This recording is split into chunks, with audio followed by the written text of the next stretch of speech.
Yes, guys. Yes, people. Welcome back to Eli Talks Football and welcome to video number two of two um, for today. Obviously, the video number one was the preliminary predictions for game week number 29. So if you guys haven't watched that video, make sure you go back. I know the games is over, but there's some games that still is going on, you know. And as we're recording this video right now, I have to say there's some games where I got the prediction correct, and there's some that where I got it wrong. So for the Brighton Man City game, obviously I went for a draw, but I'm only going to get a point because it was a 2-2 draw, would have been a 1-1. But thankfully enough, I was 1 pin for a draw and I got it because God forbid that doesn't happen tomorrow. But let's just say that if if Arsenal beat Chelsea tomorrow, we'll still be above City and we'll still be in fourth place. So thank goodness that game ends in a draw. As I'm recording this video right now, it's currently 1-1 between Bournemouth and Brentford. So hopefully Brentford can beat Bournemouth so that they won't catch up to us. Obviously, Newcastle do have a game in hand, but they don't play this weekend because they play against Liverpool in the Carabao Cup. And Aston Villa did have their game in hand when they played Liverpool for that draw. So obviously they cannot catch up to us. But yeah, man, and it's been a good weekend. So I got the Wolves prediction spot on because I said 2-1 to Wolves, and that's exactly what happened.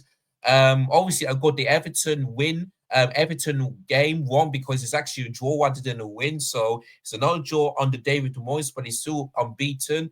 And I think that's it. Let me look at the other games. Oh, yeah, the Forest won 4-2 against Ipswich Town. So only going to get a point on that one. So those are the games so far. So obviously I predicted a Bournemouth win of 2-1. So I'm not far off yet. But hopefully Brentford can do a job and at least not make Bournemouth win this game because I don't want Bournemouth to catch up to Chelsea. So there we go. But yeah, man, good weekend so far. But tomorrow is going to go from a good to a bad weekend because obviously we face Arsenal at the Emirates Stadium. And this is Maweska's going to be another big test for him because in this video, I'm going to give you a couple of reasons why I have no confidence in this team. I'm going to tell you about the injury updates, how do I think we should play this game, and give you guys my predicted lineup and also my prediction going into tomorrow's game. So make sure you guys are liking the video, subscribe to the channel if you are new, hit the bell notification so they never miss any of our content. And yeah, man, before I get into the nitty-gritty of stuff, I'm gonna give you guys the stats going into this game. So here it comes. So Arsenal are unbeaten in the last 6 Premier League games against Chelsea. The longest winning run we've had a league defeat against them since one of 19 between 1995 and 2005. Chelsea have lost their last 2 away league games against Arsenal, going 5-0 down in this fixture last season. I remember I was there and I was ranting on DR Sports. So boy, they last lost 3 in a row in the league at the Gunners between 2001 and 2003. And that was the season when they became Premier League champions. So thankfully enough, they're not doing it this season. Arsenal have won 6 of their last 9 Premier League games against Chelsea. Their previous 6 wins against the Blues in the competition came over a 32-game period between 2004 and 2020. Since the start of the 21-22 season, Chelsea have won 3 of the last 90 Premier League away games against sides started the day above them in the table. Wins at Fulham, Tottenham Hotspur, and Bournemouth. And finally, Arsenal lost 1-0 against West Ham in their last home league match. They've never lost back-to-back London derbies at the Emirates Stadium in the Premier League. Last doing so at home in the 05-06 season versus Chelsea and West Ham at Highbury. So there we go. And another stat for you guys is that Mikel Arteta has only lost 2 Premier League games against Chelsea, only 2 of them. One was his first season when we beat them 2-1, if we remember Tammy Abraham scoring that late winner. And another one was that 2-0 win at the Emirates Stadium where, you know, Lukaku and Reece James scored those goals. And if you guys remember, Lukaku would have scored that third goal for Chelsea, second goal for Chelsea, but Bernardo made that brilliant save. So you can see that we've only have 2 wins on the Mikel Arteta in 11 games. 2 wins, that is absolutely disgrace. So 2 wins, 4 defeat. Wait, so let me calculate this. So yeah, so I read the stat that says 6 wins, 3 draws, and 1 defeat. So yeah, if you look at 11 games, let me see. So let me calculate this. So we beat them, then we drew, and I think we drew to Arsenal 3 times. So yeah, it's only 6. So yeah, we've only got 2 wins in 11 against Arsenal in the league, which is an absolute disgrace. Absolute disgrace. So for me, as you can see from the title, if Chelsea need to get Champions League this season, we need to make a statement this Sunday. But not only that, we need to make a statement against Liverpool, Man United, Newcastle, and all them teams, because I'm going to give you. So my next point is I'm going to give you 3 reasons why I'm not don't have any confidence in this team. So number one, as you heard from me reading the stats, Arsenal unbeaten in the last 6 Premier League games against Chelsea, winning 4 and drawing 2. Another, so yeah, so we have a poor record against Arsenal, especially at the Emirates Stadium, where we got battered 5-0 last season. And Kai Havertz scored 2 goals, yeah, and he celebrated as well, if you know what I mean. So that's number one.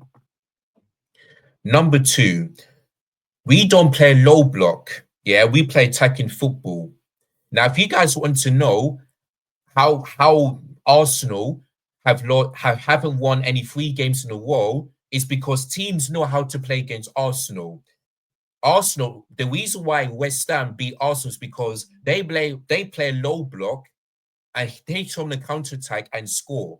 The same goes for Forest. They play low block because Arsenal was struggling in that game. The game against Man United, yeah, they drew as well because Man United played a low block and they had bare chances. So in order for teams to make Arsenal struggle, they have to play low block because Arsenal cannot break down a low block. And the same goes for Newcastle. That's why Arsenal couldn't beat Newcastle this season, because they play low block. They, also, and they say try and break us down, which Arsenal don't. So that's another reason. Once we play attacking football, that is going to help Arsenal. If we give them so much space, in terms of our defense and midfield, it's going to help Arsenal to just boss it, get through our attack and put it in the back of the net. Of course, when it comes to set pieces, Arsenal are not good at set piece anymore, which is a good thing.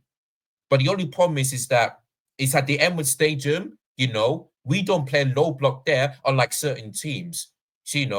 So the question is, how will Maresca approach this game? Would he go for the same tactics like he always does, or he go something different? Like, let's say, like if he goes like a back 5, and he tells the players that, just play a low block, sit back, hit on the counter attack, and just, then fair enough. But I don't think he's going to do that. I really don't. So that's another reason. We're not going to play a low block the way Newcastle did under Eddie Howe, the way Man United did under Ruben Amorim, the way West Ham did under Graham Potter, and the way Forest did under Nuno. We're not going to do that. We're not. So that's another reason. And the third reason is that this season, the only Big Six team that we've beaten is Tottenham. But I wouldn't count that as a Big Six because I don't think they should be part of the Big Six. Even though they should do, I don't think they are. But we always beat Tottenham, so there you go. This season, under Enzo Maresca, we drew at home against Arsenal. We lost at Anfield away against Liverpool. We drew against Man United at Old Trafford. And we lost to City twice. We're the only Big Six team this season to not beat City. This, which is very disappointing. Because look at City, they're below us. So that's why I was so disappointed and so frustrated at both the players and the manager and Enzo Maresca for not even getting a result against City. So that's another reason. We're only being Tottenham this season. The West, just a couple of draws, and defeats as well. So those are 3 reasons why I'm not confident in this Sunday. We can't make a big statement. We can't play low block, and we're away to the Emirates Stadium, and we have a poor record there against Arsenal. Like I said, 2 wins in 11. 2 wins, under Mikel Arteta, a guy that has only won one trophy this season. Yeah, sorry, in his career, a guy that cannot get it over the line, and we've only beaten them twice in 11 games, and we lost to them 6 times.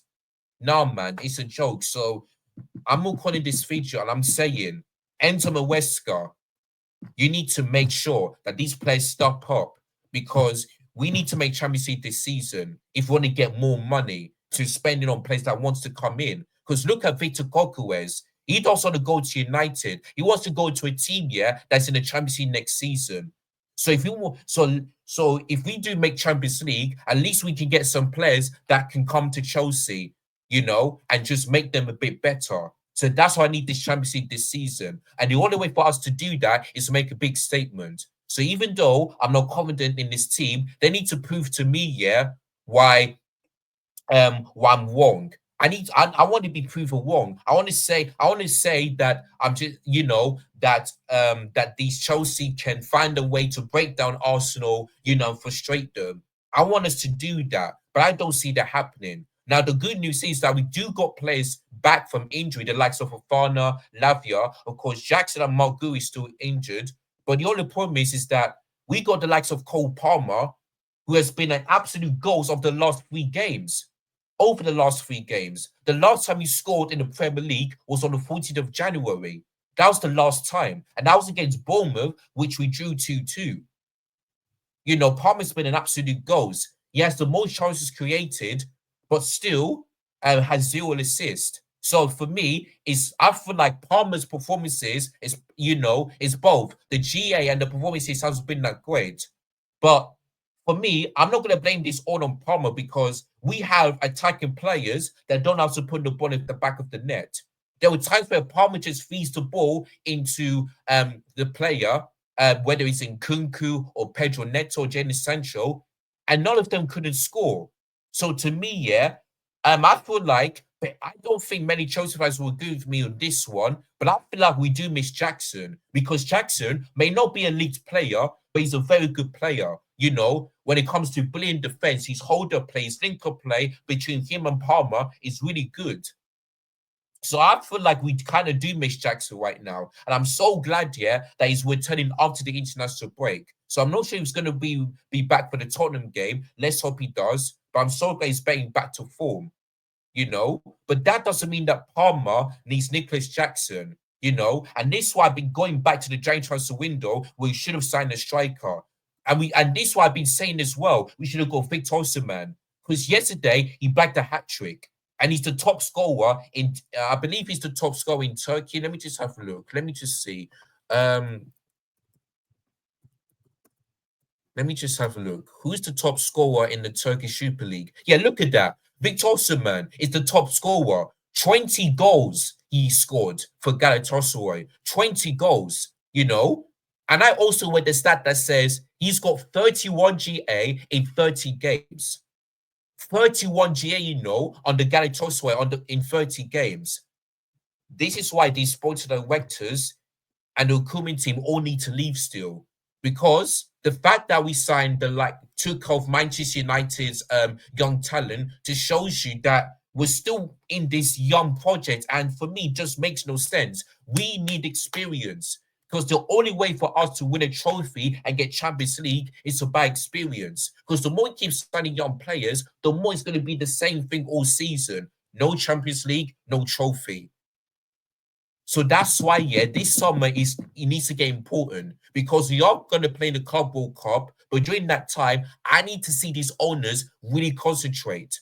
Next season, I still need a better goalkeeper. If we can beat back Petrovic, then fair enough. But I need to see Robert Sanchez leave, sell this guy because he's not the guy to take us forward. I need to see us signing a striker, an experienced centre back that knows how to defend, probably another another right back, because Reece James and Gusto cannot stay fit. They just can't. Maybe we need another midfielder. And that's why I'm desperate to bring Andre Santos back because Lavia can't stay fit. He just can't, if you know what I mean. I need this club to really, really go at it because next season, yeah, let's say that this season we finish top 4 win the Conference League, then fair enough. Next season, I need to see us progress. I need to see us at least competing for the title, and going further in cup competitions, if you know what I mean. That's what I see Chelsea do next season. But if we keep on, signing young players and keep wasting our money, it's going to take a long time for Chelsea to at least compete for the title, if you know what I mean, and going far in the cup competition. So that's why, to me, yeah, that's why Palmer performances has been bad. And yes, he needs to take the blame, but all of the players need to take the blame as well. Because every time we feed the ball or trace, the likes of Jadon Sancho against Leicester City, he was trying. But when we don't have anybody inside the penalty box, this just shows you why the mentality of this football club is in the gutter, is in the bin, if you know what I mean. So we need to sign in a striker, for Palmer to get back to his best, scoring goals against an assist. That's the type of, performance we need to see. But obviously, in terms of the Arsenal game, every player needs to step up, the likes of Cole Palmer. I'm so glad Moise Caicedo is going to start this game, because if he would have got booked against Leicester City, he would have got a 2-game ban because he's on 9 yellow cards. So thankfully, he's in the game against Arsenal. So Cole Palmer, I'm watching you. You need to really step up. This is your big game. You need to prove why you're still a very good player. You need to prove to that. So I need you to step up. I need every player out there to step up. I need Enzo Maresca to figure out a way, to outclass, Mikel Arteta, because I don't know if it's going to happen. So we need to make a big statement on Sunday if we want to get Champions League this season. It's as simple as that.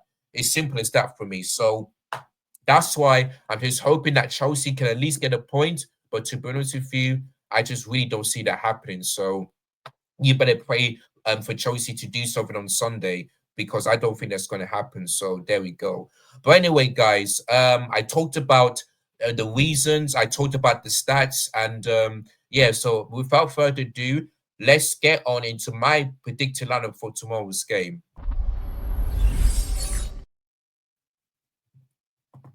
Oh, sorry, guys. Let me try that again.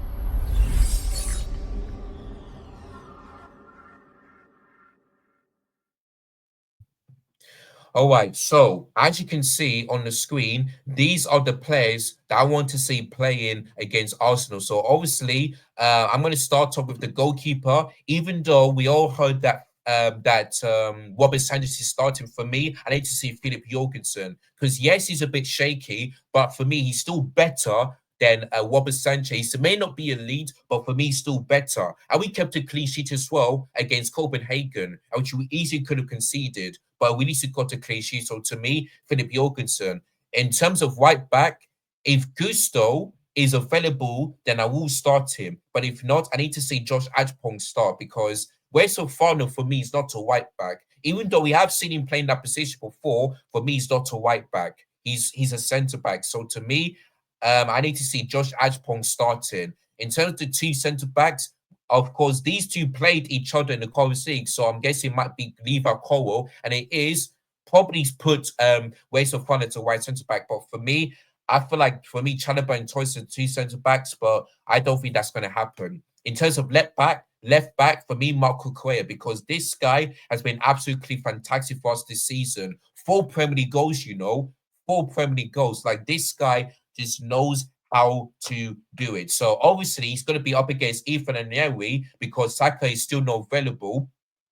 But let's see if Marco Correa can handle Ethan Neri, just like he did against Saka when we drew 1-1, obviously. So yeah, Marco Correa as a left back. In terms of the two pivot, like I said, Lavia is back, but once again, I wouldn't risk him starting. So I want him to see on the bench. And let's see.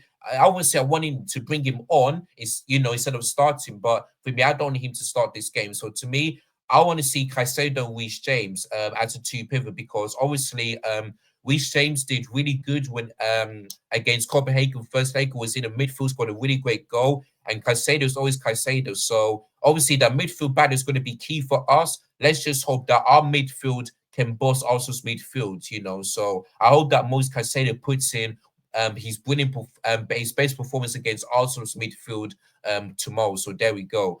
In terms of our attacking wise, Tyreek George needs to start this game, because because whenever this guy starts, he gets an assist. So obviously, I don't think that's going to happen, but I need to see Tyler George start. Do you know what I'm saying? Is Sancho, I'd rather see him playing as a right winger because when he played that position against Leicester City, he was our best player. He may not get an assist, but at least he was trying. So to me, I need to see Jadon Sancho playing as a right winger because increased for Nkunku for me, it's not in for Chelsea. So that's why for me, he needs to be on the bench. So yeah, Tyler George for me needs to start on the left, Jadon Sancho on the right.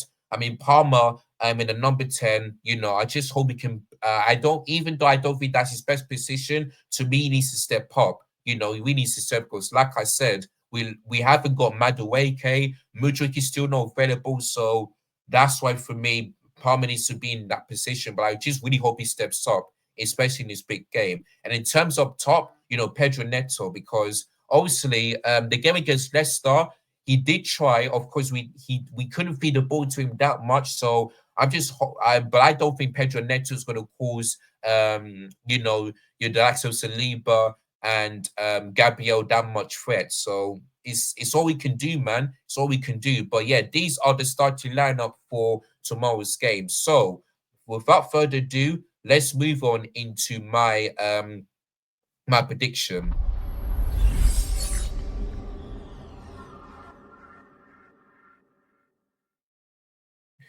So my prediction for tomorrow's game. So obviously I went for a 2-0 Arsenal, and I'm going to still stick by it because that's what my head is telling me. But my heart is saying it's going to be a 1-1 draw. And I do get that because both teams right now, in terms of our attack, has been that great. But the reason why I'm going to go for an Arsenal win is because their defense is better than ours. I'll probably say our midfield is a bit better, but we have to wait and see. But both Arsenal and Chelsea's attack hasn't been that great. So, but for me, it's also the things that have been a bit better. So that's why I don't see us going at the Emirates Stadium. So I'm going to go for a 2-0 Arsenal win. Hopefully, I'm wrong, and hopefully we do get something at the Emirates Stadium. But as a realistic fan, as a person that watches Chelsea week in and week out, I don't see us going, and I don't see us winning. Especially that Copenhagen game. If we perform like that, we are getting absolutely battered. Because the last 3 games, the Chelsea, it was dead, it was boring, and it put me to sleep. So tomorrow, I'm just hoping it doesn't be the same thing. So obviously, I'm not going to go to sleep because I feel like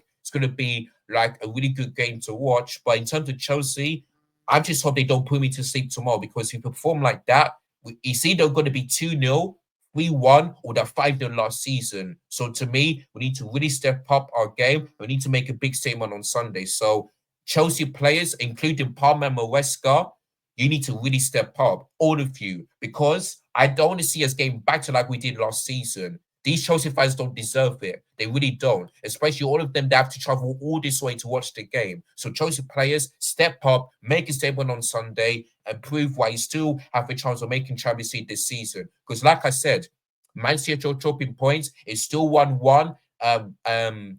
It may change, as uploading this video. So who knows? But make a statement on Sunday. If we get a draw, I'll take it. If we win, I'll be very happy. But lose this game, not surprised. But anyhow, we lose that game like we did last season, it's going to be another embarrassing. And players and the managers need to hold that. So everyone needs to step up tomorrow, if you know what I mean. So there we go. But yeah, man, that is the end of this Arsenal Chelsea preview. Let me know in the comments down below what you go disagree with anything that I said. If you got your predictions, do let me know. And tell me which Chelsea players do you think deserve to start this game? And if you got your if you got your key things about why you back Chelsea to win, or why do you think Chelsea got no chance, do let me know in the comments down below. So yeah, man, don't forget there will be a live watch along and a match reaction for Arsenal for his Chelsea game. So make sure you guys tune into that one. And if you guys don't want to miss any of that, subscribe to the channel if you're new, hit the bonus notification as well. Give this video a thumbs up if you enjoy it. And I'll see you guys tomorrow for the live watch along. So I'm nervous, but hopefully they can prove me wrong. Oh, and before I go, I'd like to say a massive congratulations to Chelsea women. They beat Man City 2-1 on the day. Couldn't be more because Naomi West, I don't know how on earth she missed that chance in the first half. And in the second half, we had bad chances. The goalkeeper makes some saves, but it's a non-goal, so we count ourselves lucky. But we're still undefeated. And guess what? Sonia Bombasta, 28 games, 26 wins, and 2 draws. That is absolutely amazing. Now, do I still feel we're going to go invincible this season? Absolutely not. But anything can happen. We have seen some weird things in football. So the court is on, and if we can go invincible, that'll be one of the best seasons ever as a Chelsea fan, especially supporting this team since 2004. So there we go. So congratulations to Chelsea women. We got Man City again for the Champions League away at the Manchester. So we're not done yet facing them. So let's see what happens. So be up to Chelsea women. Congratulations. I knew you will win, and I know you guys will do it. And that just shows you the difference between the men and women. We have leaders for the women's team, not so much for the men's team. So there you go on that one. So it is what it is, man. So be up to the show so in each and every time. But yeah, man, thank you guys so much for watching. Don't I'll see you guys again tomorrow. Take care. Goodbye. God bless. And as always, up the Chelsea.